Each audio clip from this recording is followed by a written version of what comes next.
আচ্ছা ঠিক আছে, দিলাম।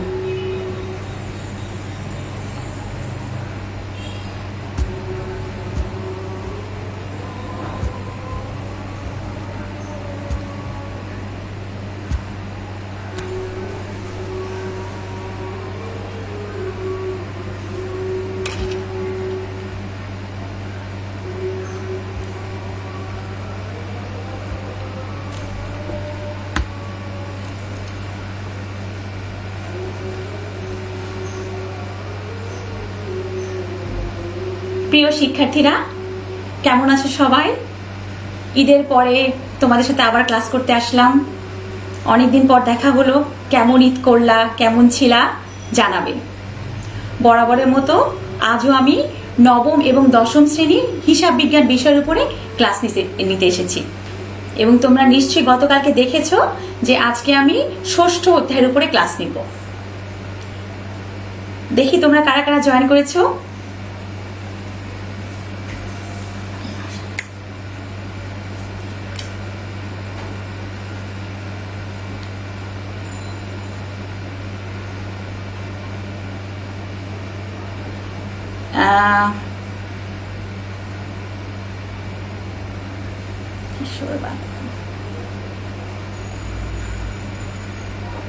নেটের কারণে আমি দেখতে পাচ্ছি না, সবসময় একই সমস্যা।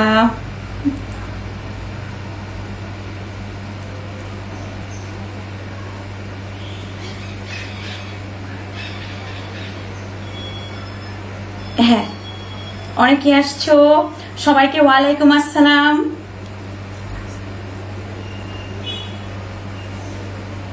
আচ্ছা, তোমরা তোমাদের ক্লাসটি শেয়ার করো, কারণ এমনি আমাদের হিসাব বিজ্ঞানের ছাত্রছাত্রীর সংখ্যা অনেক কম।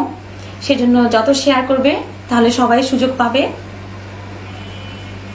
তাহলে চলো আমরা ক্লাস শুরু করি। তোমরা জানাও কমেন্টে যে ঈদ কেমন করেছো, কেমন লাগলো এই অন্যরকম ঈদ। ঘরে বসে থেকে সবসময় তো একরকম ঈদ কাটে না, মাঝে মধ্যে একটু অন্যরকম ঈদও করতে হয়, তাই না?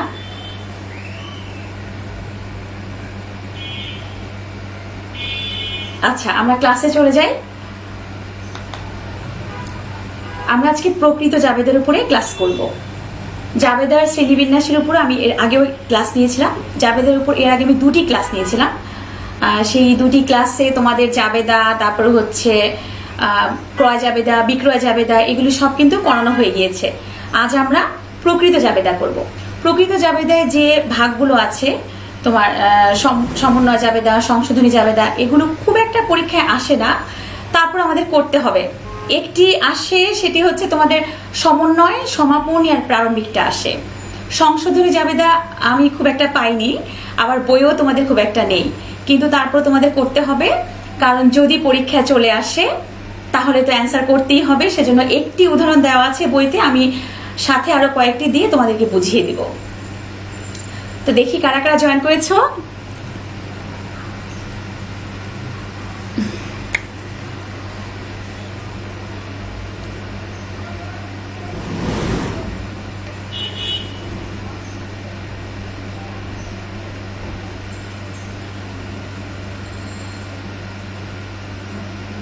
অনেকেই আসছো।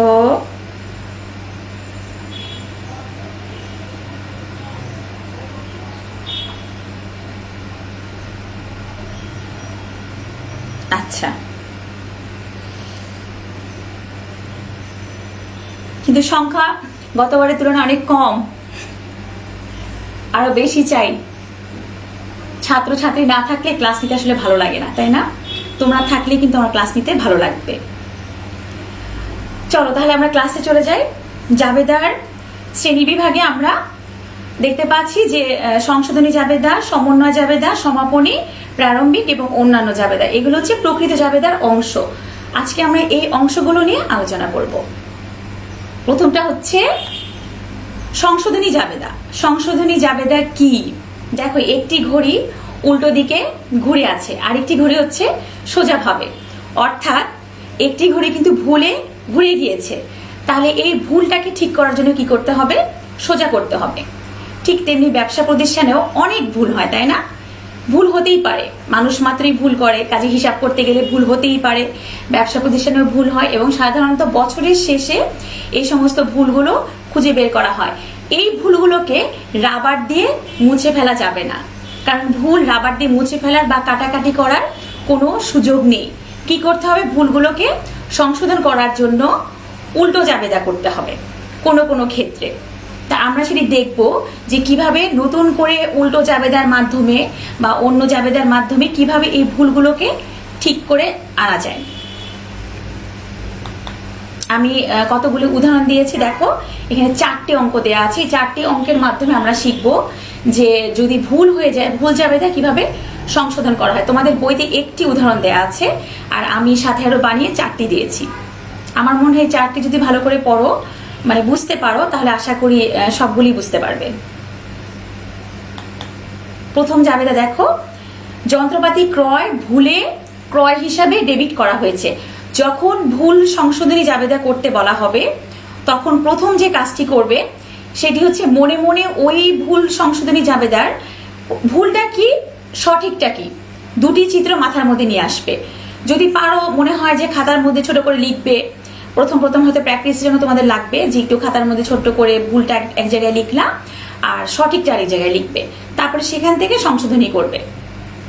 এখানে দেখো, যন্ত্রপাতি ক্রয় ভুলে ক্রয় হিসেবে ডেবিট করা হয়েছে, অর্থাৎ এখানে যন্ত্রপাতি ক্রয়ের সঠিক জাবেদা কি? যন্ত্রপাতি হিসাব ডেবিট, নগদান হিসাব ক্রেডিট। এখানে শুধু যন্ত্রপাতির জায়গাটায় ভুল করেছে, কারণ ক্রয় হিসাবে কিন্তু এখানে পুরা লেনদেনে ভুল করেনি। যখনই বলো যে কোনো হিসাবে ভুল করেছে তখনই বুঝবে যে একটা পাশ ভুল করা হয়েছে। এখানে ক্রয় হিসাবে ডেবিট করা হয়েছে মানে ভুল জাবেদা করা হয়েছে কি দেখো, ক্রয় হিসাব ডেবিট, নগদান হিসাব ক্রেডিট, অর্থাৎ নগদানে কিন্তু কোনো ভুল করে নাই। এবং যখনই তোমাদের এই হিসাবে বলবে তখনই তোমরা বুঝে নেবে যে যেই হিসাবে বলেছে সেই পাশটাই শুধুমাত্র ভুল, দুই দিকে কিন্তু এই ভুলটা হয়নি। তাহলে নগদানে যেহেতু ভুল হয়নি, আমরা নগদানের দিকে তাকাবো না, আমরা দেখি বাকিটা কিভাবে সংশোধন করা যায়। তাহলে ক্রয় হিসাব করেছে ডেবিট, সেখানে হওয়ার কথা কি? যন্ত্রপাতি হিসাব। তাহলে কোনো যদি ভুল হয়ে থাকে এরকম ডেবিট বা ক্রেডিট দফা, সেটাকে যখন মুছে ফেলতে হবে সেটাকে উল্টে দিতে হবে। উল্টে দেওয়াটা কি? ক্রয় হিসাব হয়েছে ডেবিট, এটাকে করতে হবে ক্রেডিট। তাহলে কি হলো? ক্রয় একবার ডেবিট ভুলে হয়েছে, আরেকবার ক্রেডিট, কাটাকাটি খেয়ে কিন্তু ক্রয় কিছুই থাকে না। তাহলে আমরা দেখি সংশোধনী জাবেদা কি হচ্ছে। সেটা হচ্ছে যন্ত্রপাতি হিসাব ডেবিট, ক্রয় হিসাব ক্রেডিট, অর্থাৎ আমাদের যে সঠিক যন্ত্রপাতি লেখার কথা ছিল সেটা কিন্তু আমরা যন্ত্রপাতি হিসাবে ডেবিট করে দেখালাম, আর যেটা আমরা ভুল করেছিলাম সেটাকে আমরা উল্টা দিকে লিখে কি করলাম? ক্রয় হিসাব ক্রেডিট। অর্থাৎ সঠিকটাকে সঠিক রেখে ভুলকে আমরা পাল্টে দিব। মনে থাকবে, প্রবাদ বাক্যের মতো মাথার মধ্যে গেঁথে নাও যে সঠিকটাকে সঠিক রেখে ভুলকে আমরা পাল্টে দেব, তাহলেই হয়ে যাবে আমাদের সংশোধনী জাবেদা। আর নিচে ব্যাখ্যা লিখবে। ব্যাখ্যাটা দেখো, ব্যাখ্যা একটা প্যাটার্ন থাকে, তোমরা কয়েকটা করতে করতে দেখবে অভ্যস্ত হয়ে যাচ্ছ যে যন্ত্রপাতি ক্রয় হিসেবে ভুলে ডেবিট করা হয়েছিল। এটা তো প্রশ্ন লিখার পরে তারপরে হচ্ছে একটা কমন লাইন, যা সংশোধিত হলো বা যা সংশোধন করা হলো। আর জাবেদার যোগফলটা হচ্ছে বাধ্যতামূলক না, তোমরা চাইলে করতে পারো, নাও করতে পারো, তাতে কোনো সমস্যা নেই। আসলে জাবেদা বইটাই তো বাধ্যতামূলক না, জাবেদা হচ্ছে খতিয়ানের সহকারী বই। আমরা যখন এই পরের ক্লাসে খতিয়ান করব তখন আরো বুঝতে পারবে যে জাবেদা কতখানি গুরুত্বপূর্ণ আর খতিয়ান কতখানি গুরুত্বপূর্ণ। আচ্ছা, এরপরে আমরা পরের জাবেদায় চলে যাই। পণ্য বিক্রয় হিসাবভুক্ত হয় নাই। এখানে ভুলটা কি? ভুলটা হচ্ছে খাতার মধ্যে লিখাই হয় না, তাহলে এখানে উল্টানোর কোনো সুযোগ নেই, কারণ সে ভুল কি করেছে? পুরোপুরি লিখে নেয়। তাহলে নতুন করে তাকে হিসাবভুক্ত করতে হবে। সহজ হিসাব, পণ্য বিক্রয় যে হিসাব সেটা, দেনাদার হিসাব ডেবিট, বিক্রয় হিসাব ক্রেডিট। ঠিক হয়েছে? দেখি কেউ কোনো কমেন্ট করছো কিনা। আমি কি ভুল করলাম? বলো আমি ভুল করেছি কিনা, না ঠিক হয়েছে? এখানে কোনো ভুল আছে? বিক্রয় মানে পণ্য বিক্রয় হিসাবভুক্ত হয় নাই। পণ্য বিক্রয় জাবেদা কি দেনাদার হিসাব ডেবিট, বিক্রয় হিসাব ক্রেডিট? আমি উত্তর চাই। আচ্ছা, থ্যাংক ইউ, আমাকে সুন্দর সুন্দর কমপ্লিমেন্ট দেওয়ার জন্য অনেক ধন্যবাদ। আমি একটু সিক, আমার আসলে কালকে রাত্রে ঘুম হয় নাই, যে কারণে একটু সিক আমি। তারপরও তোমাদের ক্লাস, সেজন্য আমি প্রচন্ড এক্সাইটেড হয়েছিলাম যে কখন তোমাদের সাথে আমার দেখা কথা হবে। হ্যাঁ, কারণ ঈদের পরে অনেক লম্বা একটা গ্যাপ চলে আসছে।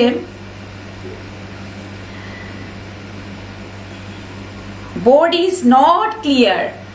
আচ্ছা, এটা যে বলেছো আফসানা হাসান, মোস্ট প্রবাবলি তোমার ইয়েতে হতে পারে, কারণ আমি কিন্তু আমার মোবাইলে দেখতে পাচ্ছি ক্লিয়ার। আবার নেটের কারণে হতে পারে, অনেক সময় নেট আপ ডাউন করলে এরকম হয়। আসলে নেট নিয়ে আমরা সবাই খুব সাফার করছি, নেট। তারপরে তোমার এই যে লাইভ ক্লাসগুলোতে মাঝে মধ্যে হ্যাং হয়ে যাচ্ছে, সেজন্য আমি আগেই বলে রাখছি, যদি কোনো কারণে হ্যাং হয়ে যায় তোমরা কিন্তু যাবে না, আমি আবার ফেরত আসবো। আচ্ছা, আমি উত্তর চাচ্ছি, উত্তর কোথায়? নগদান হবে।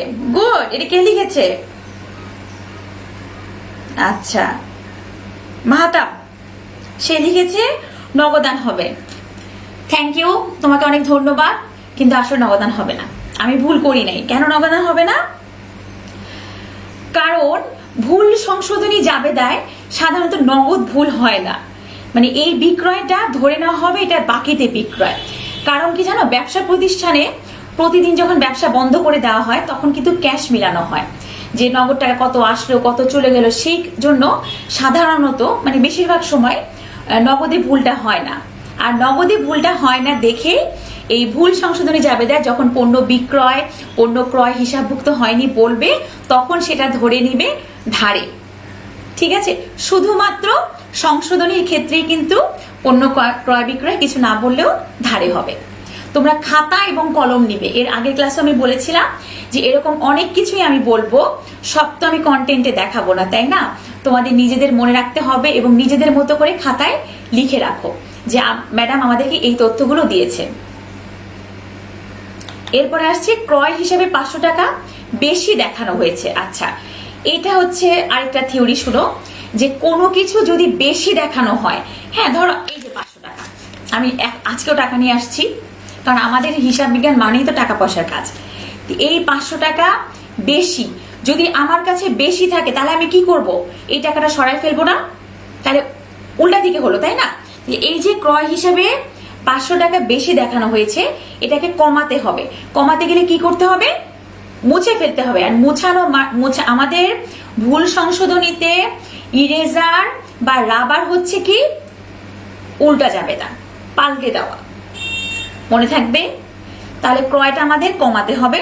জাবেদা কি হবে দেখো, ক্রয় হিসাব ক্রেডিট, কিন্তু একদিকে ভুল করেছি, তাই না?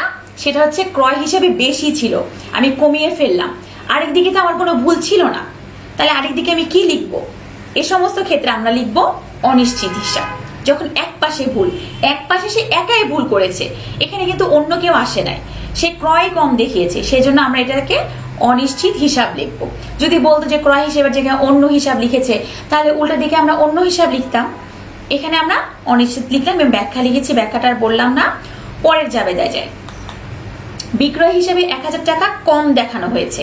এবার হচ্ছে কম, কমটা কি? আমার আগের বার ছিল 500 টাকা বেশি, তাই আমি 500 টাকাতে সরানো মানে মুছে ফেলা মানে উল্টা জাবেদা। আর এটা তো আমি দেখাইনি, কম মানে হচ্ছে দেখানো হয়ই নাই। আর যখন এরকম কম বা দেখানো হয়নি বলবে, তখন নর্মাল যেটা হয় জাবেদা সেটা করবে। নর্মাল ক্রয় হিসাব কি, সরি বিক্রয় হিসাব, বিক্রয় হিসাব কি ক্রেডিট না? এক পাশে ভুল কিন্তু, তাহলে বিক্রয় হিসাবটা আবারও ক্রেডিট হবে। আর বিপরীতে কি হবে আমি কমেন্ট চাই, তোমাদের কাছ থেকে উত্তর চাই। এটা জাবেদা কি হবে? আমি বলে দিলাম বিক্রয় হিসাব ক্রেডিট, এখন তোমরা বলবে ডেবিট দিকে কি হবে? আমি ডেবিট দিক জানতে চাচ্ছি।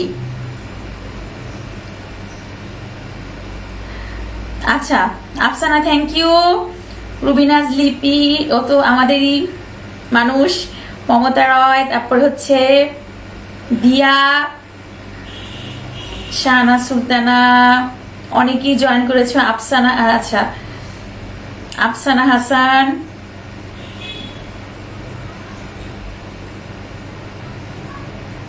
মাহবুব, ইশতিয়াক, তারপর হচ্ছে অ্যান্সার কোথায়? শারমিন সুলতানা, দেনাদার দেনাদার দেনাদার দেনাদার। আসলে কি দেনাদার হবে?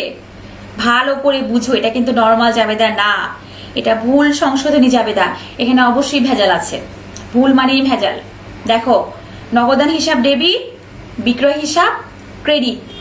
এটা কিন্তু আমি দেখো ভুল আর সঠিকটা লিখেছি। বিক্রয় হিসেবে 1000 টাকা কম দেখানো হয়েছে, অর্থাৎ এখানে যে ভুল জাবেদা কি, নগদান হিসাব ডেবিট 1000 2000 আর বিক্রয় দেখানো হয়েছে 1000। আর সঠিক জাবেদা কি ছিল দেখো, দুইটাই কিন্তু হবে 2000। আমার নগদে কিন্তু কোনো ভুল করে নাই, এখানে শুধুমাত্র বিক্রয়ে ভুল করেছে। তাহলে বিক্রয়টাকে যেহেতু কম ছিল, বাড়ানোর জন্য আমরা বিক্রয়কে ক্রেডিট করলাম। আর অন্য পাশে তো আমার কোনো ভুল নেই, এখানে বিক্রয় হিসাবভুক্ত হয়নি তা কিন্তু না, কম দেখানো হয়েছে। অন্য পাশে হবে অনিশ্চিত হিসাব। যদি বলতে বিক্রয় হিসাবভুক্ত হয়ই নাই, তখন সাধারণ জাবেদা করবে। আর যদি কম বেশি হয় তখন সেটাকে অনিশ্চিত হিসাবে নেবে, কারণ আমার তো নগদান হিসাবে দেখো 2000 টাকা দেখানো হয়েছে। আচ্ছা, আমরা পরের জাবেদায় যাই। নগদান, দেনাদার কোনোটাই হবে না, অনিশ্চিত হিসাব হবে। আচ্ছা, আমরা তো আজকে প্রথম শিখছি, তোমাদের জন্য এটা একদমই নতুন, কাজেই শিখতে শিখতেই জানবে। আমাদের জাবেদা শেষ। আসলে তোমাদের ভুল সংশোধনী জাবেদা বইতে একটি মাত্র আছে, এবং আমি বোর্ডে কোনো অঙ্ক পাইনি, তারপরে তোমাদের অনুশীলনীতেও কোনো অঙ্ক নেই, যে কারণে ভুল সংশোধনী জাবেদা আমি যেগুলি দিয়েছি এগুলো সম্পূর্ণ তোমাদের হয়তো এইচএসসিতে গেলে পাবা, ইন্টারমিডিয়েট যখন পড়বা তখন পাবা। তো আর বেশি শিখাবো না, কারণ যেহেতু সিলেবাসের মধ্যে নেই, বইয়ে নেই, আর আসেও না পরীক্ষায়, সেজন্য এই 4টাই শিখালাম। এক নজরে এই 4টি জাবেদা তোমরা দেখে নাও। আচ্ছা, আমরা পরেরটায় চলে যাই। আমাদের সংশোধনী জাবেদা শেষ, এরপরে আসছে কি সমন্বয় জাবেদা। সমন্বয় জাবেদাটা কি? সমন্বয় জাবেদা হচ্ছে, ধরো তোমার মা তোমার যখন স্কুলে টিফিন দেয়, টিফিনের টাকা দিল, ধরো শনিবার দিন তোমাকে 50 টাকা দিল, বললো যে এটা 5 দিনের টিফিনের টাকা। তাহলে শনিবার দিন তুমি যখন টাকাটা পেলা 50 টাকা, তুমি খাতার মধ্যে লিখে রাখলা, যে প্রাপ্তির জায়গায় লিখে রাখলা মার কাছ থেকে পেয়েছো, আব্বু বা আম্মুর কাছ থেকে 50 টাকা পেয়েছো। এটা কিন্তু তোমার অ্যাডভান্স টাকা, অগ্রিম টাকা, তাই না? অগ্রিম আয়। এবং যখন রবিবার আসবে, রবিবার দিন তোমার সেই 50 টাকা থেকে তুমি 10 টাকা দিয়ে কিছু একটা কিনে খেলা, সাপোজ 10 টাকা দিয়ে আচ্ছা একটা চকলেট কিনে খেলাম বা কিছু একটা খেলা আর কি। তো সেই 10 টাকা দিয়ে খাওয়ার পরে রবিবার দিন যখন তুমি খাতায় লিখবা, ধরো তুমি লিখে রাখো হিসাবগুলো, হ্যাঁ, খরচের জায়গায় তুমি কি লিখছো? তোমার 10 টাকা খরচ, তাই না? আর তোমার যে অ্যাডভান্স ছিল 50 টাকা লিখা, সেখান থেকে তুমি 10 টাকা মাইনাস করবা না? করবা তো। আর এটাই হচ্ছে সমন্বয় জাবেদা। সমন্বয় জাবেদাগুলো বকেয়া অগ্রিম নিয়ে হয় বেশিরভাগই, তো সেজন্য আমি বকেয়া অগ্রিম নিয়ে তোমাদের যে ডেবিট ক্রেডিট সেটার সূত্রগুলো লিখে দেখাচ্ছি। সেটা হচ্ছে, মনে রাখবে যে আয় অগ্রিম হচ্ছে দায়, মানে তুমি অ্যাডভান্স টাকা পাচ্ছ, এটা তোমার জন্য একটা বার্ডেন না যে তুমি এতগুলি টাকা অ্যাডভান্স পেলা, তোমাকে তো এটা মানে চিন্তার বিষয়, টেনশনের বিষয় যে ফেরত দিতে হবে বা এই নিয়ম মতো খরচ করতে হবে ইত্যাদি আর কি। তো ব্যবসায়ীরা যখন অ্যাডভান্স টাকা পায় তখনও তারা কিন্তু এটা টেনশনের বিষয়। আর আরেকটা হচ্ছে ব্যয় বকেয়া। তোমার এটা খরচ, বকেয়া মানে তুমি এখনো করো নাই, তোমাকে করতে হবে। তাহলে এই যে ব্যয় বকেয়া, খরচটা করতে হবে, এটাও একটা টেনশনের বিষয়, তাই না? যে আমার খরচটা মাথায় একটা বোঝা, করতে হবে। তাহলে আয় অগ্রিম আর ব্যয় বকেয়া, এই দুইটা হচ্ছে টেনশনের বিষয়, এই দুইটা হচ্ছে ক্রেডিট, এবং এগুলো হচ্ছে দায়। ঠিক তেমনি ভাবে আয় বকেয়া, আয় বকেয়া মানে কি? আমার আয়, আমার বেতন ধরো আমি এখনো পাই নাই, তার মানে কি আমি একটু খুশি খুশি রিল্যাক্স যে আমার বেতন পাবো আমি, তাহলে এটা হচ্ছে আমার টেনশনের জাস্ট উল্টা, যে আমি রিল্যাক্স করছি বা আমার ভালো লাগছে যে আমি টাকা পাবো। এই জন্য আয় বকেয়াটা হচ্ছে ডেবিট আবার ঠিক তেমনি ভাবে ব্যয় অগ্রিম, মানে কোনো একটা খরচ তুমি অ্যাডভান্স করে ফেলেছো, তার মানে কি খরচটা নিয়ে তোমার টেনশন নাই, তুমি আরো রিল্যাক্স যে আমার তো অ্যাডভান্স খরচ করা শেষ, আমার স্কুলের বেতন এই মাসে দেওয়ার কথা, আমি 3 মাস অ্যাডভান্স দিয়ে এসেছি, কাজে আমার 3 মাস কোনো চিন্তা নেই। এই জন্য এগুলো হচ্ছে সম্পদ। তাহলে আয় অগ্রিম আর ব্যয় বকেয়া হচ্ছে দায় ক্রেডিট, আয় বকেয়া আর ব্যয় অগ্রিম হচ্ছে সম্পদ ডেবিট। এটা একদম মুখস্থ করে ফেলো, কারণ আমাদের সামনে বকেয়া অগ্রিম আসবে, তখন একদম চটপট বলতে হবে যে ডেবিট না ক্রেডিট। দেখি আমরা প্রশ্ন দিয়েছি এখানে 5টি, তোমাদের সমন্বয় জাবেদা আসে পরীক্ষা, আমি দেখিয়েছি সমন্বয় জাবেদা বইতেও একটি দেওয়া আছে, এই 5টি করলে আমার মনে হয় যে মোটামুটি পারবে। প্রদত্ত ভাড়া 5,000 টাকার মধ্যে 1,000 টাকা পরবর্তী বছরের ভাড়া। পরবর্তী, আচ্ছা তাহলে প্রথমে যখন এরকম অঙ্ক পাবে, এগুলো কি এই যে এই সমন্বয় জাবেদাগুলো হচ্ছে ঠিক সংশোধনী জাবেদার মতোই, ধরো সারা বছর ব্যবসা পরিচালনা করার পরেও কিছু লেনদেন হিসাবভুক্ত হয় নাই, বাদ পড়ে গিয়েছে, সেগুলি হচ্ছে সমন্বয় জাবেদা। মানে এই যে আমার ভাড়া দেওয়া হয়েছে, এই ভাড়ার মধ্যে আবার অ্যাডভান্স ভাড়া ঢুকে আছে, তো এই জিনিসটা কিন্তু আগে হিসাব করা হয় নাই। বছর শেষে যখন হিসাব মেলানো হয় তখন দেখা যায় যে এই সমন্বয়গুলো বাদ পড়ে গিয়েছে, তখন আবার নতুন করে সমন্বয় জাবেদা প্রস্তুত করতে হবে। সমন্বয় জাবেদা তোমাদের জন্য আরো ইম্পর্টেন্ট, কেন? কারণ তোমরা যারা 9-এ পড়ো, তোমরা যখন ক্লাস 10-এ উঠবা তখন এই সমন্বয় জাবেদা তোমাদের যে আর্থিক বিবরণী, সেখানে সমন্বয় থাকে এরকম, এই সমন্বয়গুলো যদি জাবেদা খুব ভালো পারো তাহলে আর্থিক বিবরণীতেও অঙ্কগুলো খুব ভালো পারবে। সেজন্য সমন্বয় জাবেদা একটি তো এমনিও আসবে, আর দ্বিতীয় কারণ হচ্ছে আর্থিক বিবরণীর জন্য সমন্বয় জাবেদাগুলো আগে ভালো করে বুঝবে, তাহলে যে কোনো আইটেম আসলেই পারবে। এখানে দেখো প্রদত্ত ভাড়া 5,000 টাকার মধ্যে 1,000 টাকা পরবর্তী বছরের ভাড়া, অর্থাৎ 5,000 টাকা ভাড়ার মধ্যে 1,000 টাকা যে বেশি আছে, আগে আমরা দেখবো যে এই আইটেমটা কি আয় না ব্যয়, তারপরে দেখবো এটি কি বকেয়া না অগ্রিম। এটা হচ্ছে ব্যয় এবং এটা হচ্ছে অগ্রিম, তাই না? এবং ব্যয় অগ্রিম একটু আগে কিন্তু আমি সূত্র দেখিয়েছিলাম, ব্যয় অগ্রিম কি হবে?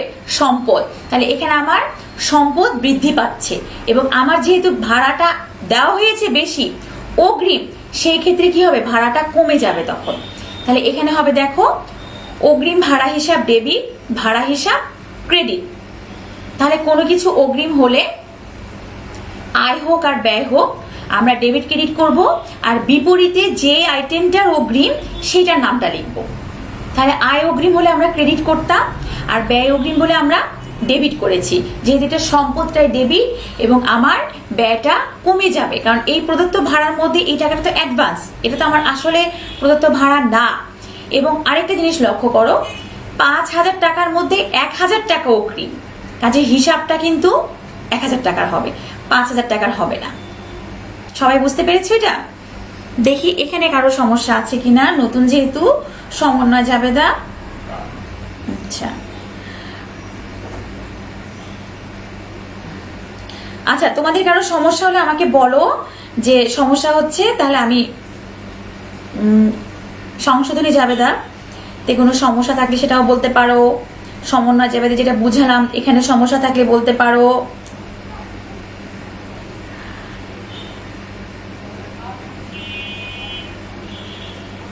আমাদের বাংলাদেশে আসলে সায়েন্সের থেকে কমার্সের স্টুডেন্টের সংখ্যা অনেক কম, সায়েন্সের প্রতি সবার ঝোঁক বেশি, যদিও পরবর্তী দিকে কমার্সেই চলে যায়। সমস্যা নেই, সায়েন্স পড়ো, আর্টস পড়ো, কমার্স পড়ো, যেই বিষয় পড়ো না কেন মন দিয়ে পড়বে, যেটাতে ভালো রেজাল্ট করতে পারবে বা যে সাবজেক্টের সম্পর্কে যত বেশি জ্ঞান অর্জন করতে পারবে সেই বিষয় নিয়েই তুমি জীবনে অনেক দূর যেতে পারবে, এটা মনে রাখবে। সেটা যে বিষয় হোক না কেন বিষয়টাকে ভালোবাসবে, তাহলেই দেখবা যে বিষয়টা নিয়ে অনেক কিছু করতে পারবে। পরে জাবেদা আমরা চলে যাই। মজুরি বকেয়া আছে 700 টাকা। আচ্ছা, এটা কি হচ্ছে বকেয়া? মজুরিটা আমাদের কি থিওরি ছিল যে আমরা প্রথমে দেখবো আয় না ব্যয়, এবং তারপরে দেখবো এটা বকেয়া না অগ্রিম। তাহলে আমাদের মজুরিটা হচ্ছে ব্যয়, আমরা জানি যে মজুরি মানে ব্যয়, মজুরি যেহেতু প্রদান করতে হয়, আর এখানে তো বলে নাই যে প্রাপ্ত মজুরি, কাজে মজুরি যেহেতু ব্যয় এবং বকেয়া, ব্যয় বকেয়া মানে কি দায়, তাহলে এখানে বকেয়া মজুরি হচ্ছে দায় বৃদ্ধি পেল, এবং মজুরিটা আমার কি বাড়বে না কমবে? মজুরিটা আমার বাড়বে, কারণ আমার মজুরি কিন্তু প্রদান করা হয় নাই। তাহলে মজুরি হিসাব ডেবিট, দেখো ব্যয় বৃদ্ধি পেল, আর অন্যদিকে আমার দায় বৃদ্ধি পেল। মজুরি হিসাব ডেবিট, বকেয়া মজুরি হিসাব ক্রেডিট। অর্থাৎ আমার মজুরি যে প্রদান করা হয় নাই সেটাকে আমরা মজুরি ডেবিট করলাম, নর্মালি মজুরি ডেবিট হয়, আর বকেয়া ছিল তাই বকেয়াটাকে ক্রেডিট করলাম। এরপরে আসছে বিনিয়োগের প্রাপ্য সুদ 3000 টাকা। প্রাপ্য, প্রাপ্য শব্দের মানে কি? তোমাদের জন্য প্রশ্ন, প্রাপ্য শব্দের মানে কি? আমি ঘড়ি দেখছি, সময়ও কিন্তু বেশি নাই, দ্রুত অ্যান্সার করো আমাকে। প্রাপ্য শব্দের মানে কি? দিন দিন ব্যবসা শিক্ষার স্টুডেন্ট কমে যাচ্ছে। অসুবিধা নেই, অল্প ওরা কিন্তু ভালো রেজাল্ট করে, এটা জানো তো। বেশি হলেই ঝামেলা। তোমরা যেহেতু কম, ব্যবসা শিক্ষার স্টুডেন্ট কম, তাতে কি হয়েছে? তাতেই দেখবা যে অনেক অনেক অনেক ভালো করতে পারবা। কখনো নিজের কোনো বিষয় নিয়ে মন ছোট করবে না।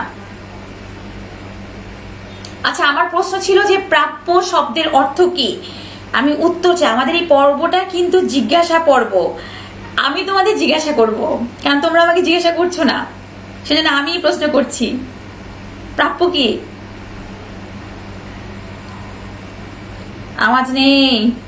দেনাদার, আচ্ছা হ্যাঁ, দেনাদার অবশ্যই প্রাপ্য। গুড, এটা হচ্ছে চন্দনা সরকার, থ্যাংক ইউ। প্রাপ্য শব্দের অর্থ দেনাদার। আর এখানে হচ্ছে বিনিয়োগের প্রাপ্য সুদ।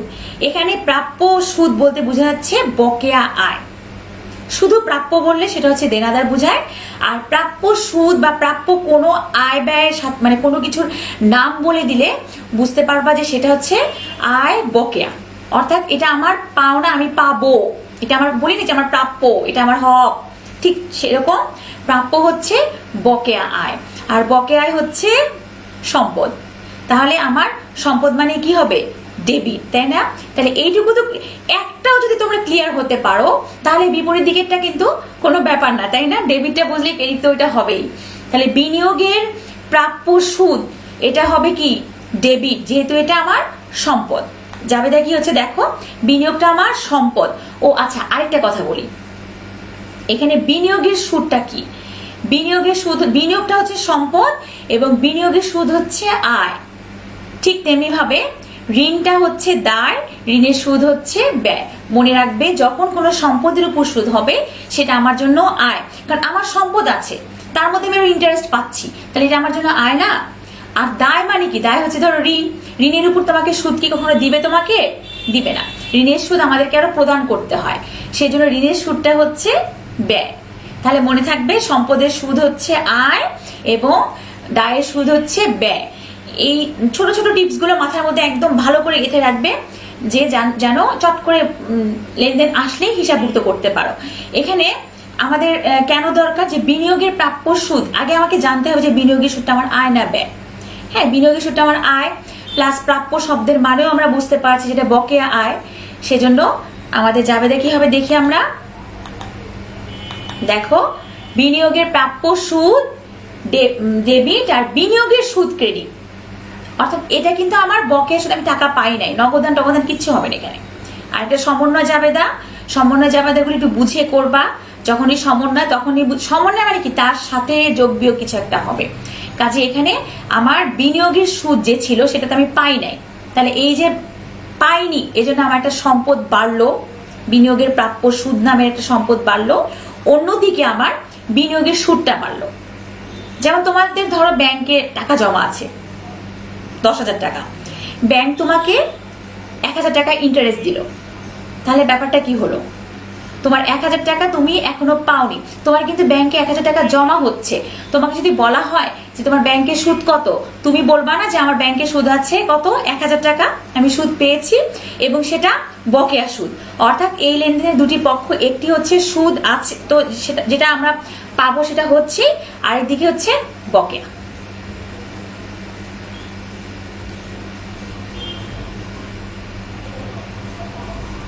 আচ্ছা, আমি তোমাদের কাছ থেকে সমস্যা চাই খালি, সমস্যা নাই কোনো, অধ্যায়টি নতুন দেখে।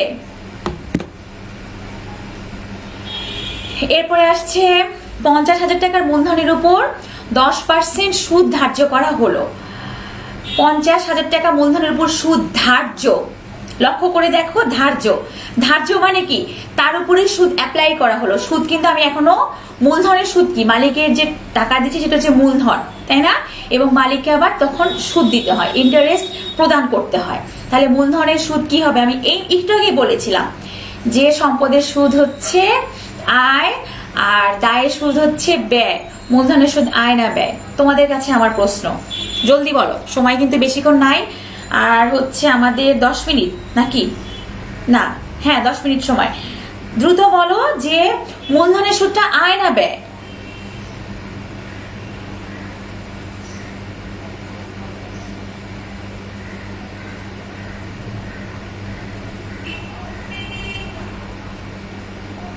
মূলধনের সুদ আয় না ব্যয় আমি জানতে চাচ্ছি।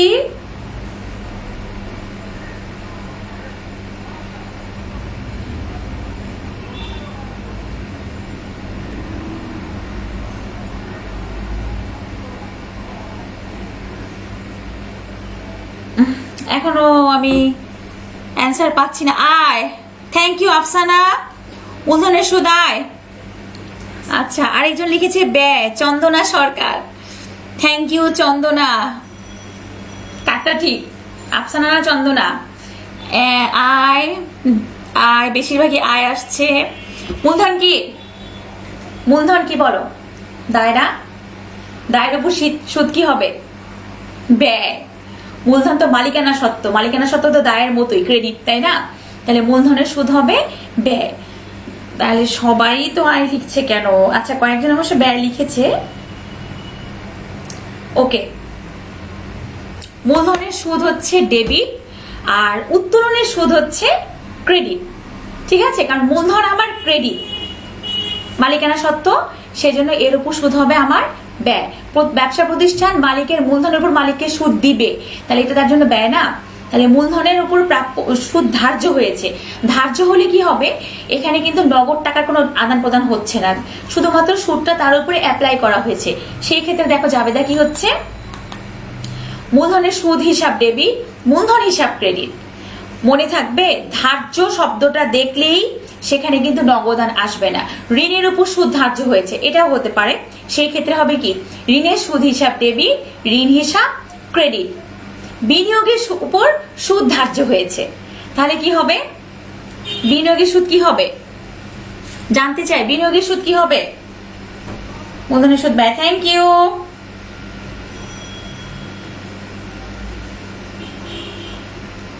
আচ্ছা, বিনিয়োগের সুদ জানতে চাচ্ছি। বিনিয়োগের সুদ কি হবে? বিনিয়োগের সুদ দ্রুত বলো। বিনিয়োগের সুদ ডেবিট না ক্রেডিট, আয় না ব্যয়?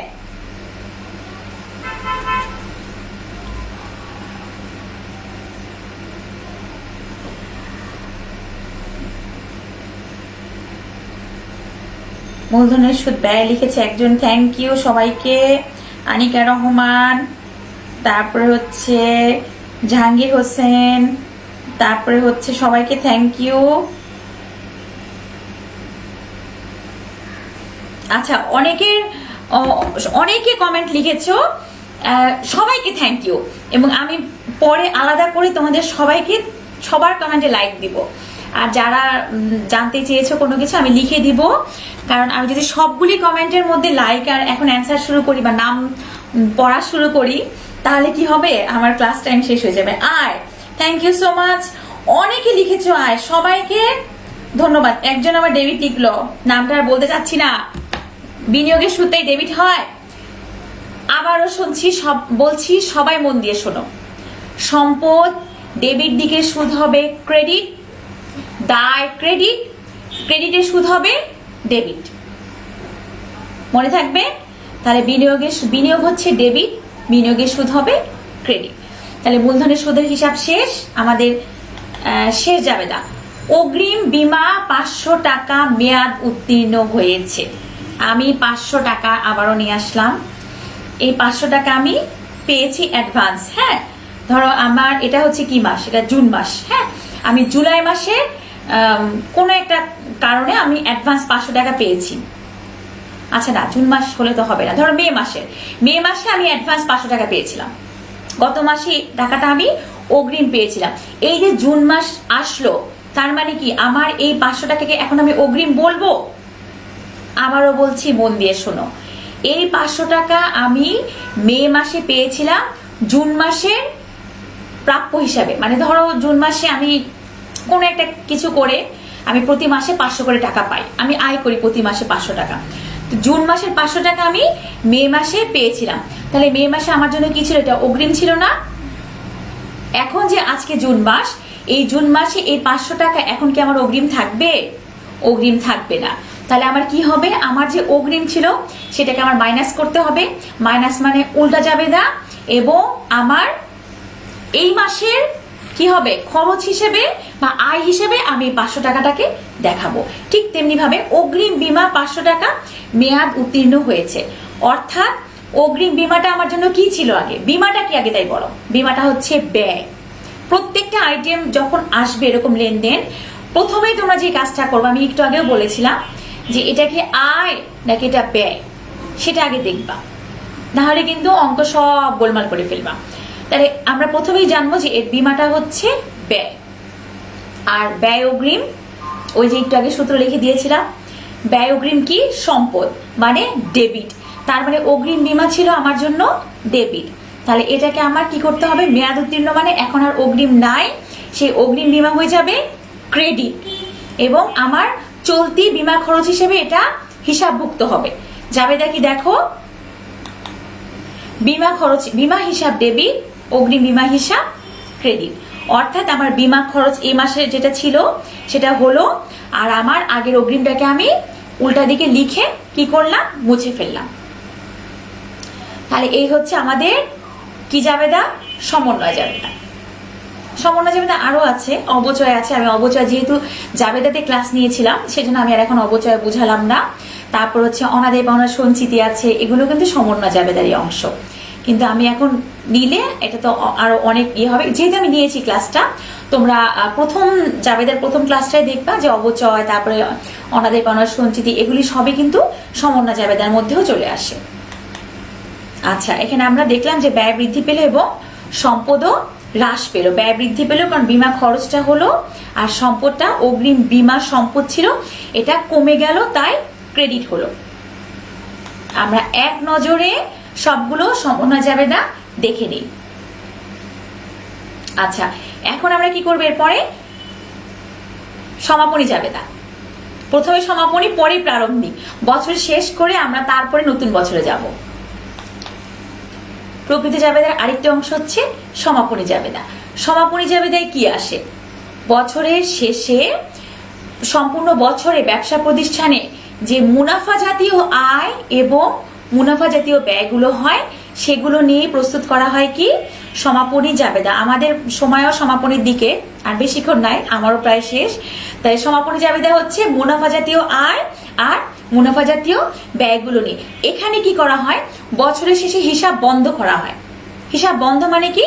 এই সমস্ত আয় ব্যয়গুলোকে আয় বিবরণীতে স্থানান্তর করা হয়। তুমি কোনো কিছু যখন স্থানান্তর করো তখন কি করো? ধরো আমি ওই টাকাটাই আবার দেখাচ্ছি, ধরো এই টাকাটা আমি এখান থেকে এখানে নিব, তাহলে তার মানে কি আমি এখান থেকে এখানে এভাবে সরাই। তাহলে স্থানান্তর করা মানে কি? মুছে ফেলা, সরানো। আর মোছা মানে কি? উল্টো যাবে, তাই না? তাহলে কি হবে? ব্যয়গুলো হবে ক্রেডিট, আয়গুলো হবে ডেবিট, এবং বিপরীতে আমরা লিখব আয় বিবরণী।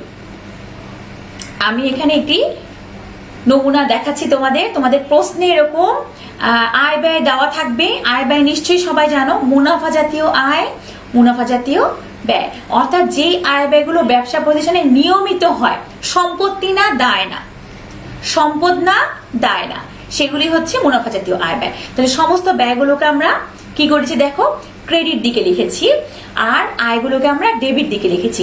ব্যবসা প্রতিষ্ঠানে বিক্রয়, শিক্ষানবিশ সালামি, তারপরে বিনিয়োগের সুদ, হ্যাঁ, এই ধরনের আয়গুলো যদি থাকে সেগুলিকে আমরা লিখবো ডেবিট, এবং তারপরে সবগুলো যোগ করে এই পাশে আবার ক্রেডিট দিকে লিখবো কি আয় বিবরণী, এবং এই ব্যাখ্যাটাও কমন ব্যাখ্যা, যে নামগুলো থাকবে সে নামগুলো লিখবা, লিখে তারপরে লিখবা যে আয় বিবরণীতে স্থানান্তরের মাধ্যমে বন্ধ করা হলো। এটা একদম মুখস্থ করে ফেলবা।